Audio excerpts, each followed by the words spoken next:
Bonjour les enfants. Alors, que voulez-vous apprendre aujourd'hui?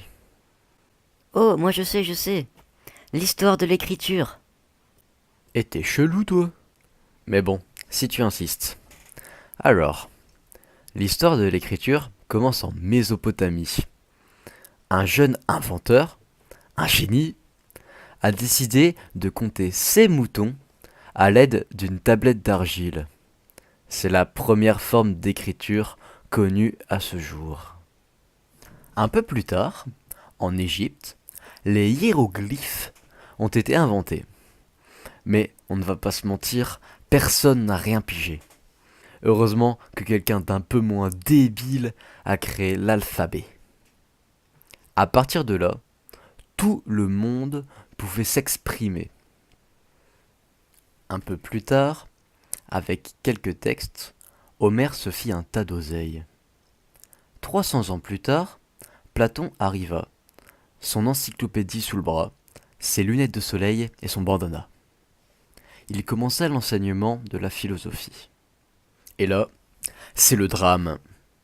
Dites merci aux Romains, car ils ont été les premiers à obliger les enfants à étudier par cœur. Après JC, ça ne s'est pas amélioré. Les élèves ont continué à étudier.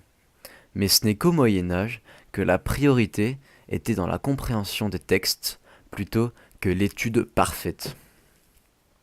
Pendant des années, les moines copistes écrivaient des textes à la main. C'était souvent hyper cher. Heureusement, Gutenberg vient arranger tout ça. Hop hop hop, on fait pas du papier nous. En 1450, L'imprimerie est née. À partir de là, l'art et la sagesse étaient au cours de l'éducation.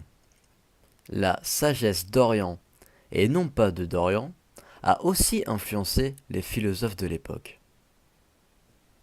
L'ancêtre du système scolaire, comme nous le connaissons, arrive en 1890, avec l'imposition d'un manuel pour l'apprentissage.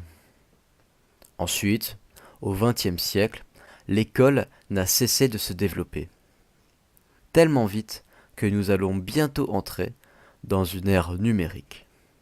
Mais l'école doit encore s'adapter. Monsieur, Oui, Timothée? si c'est vrai que l'école a pris 5000 ans pour se développer, pourquoi je me fais autant chier?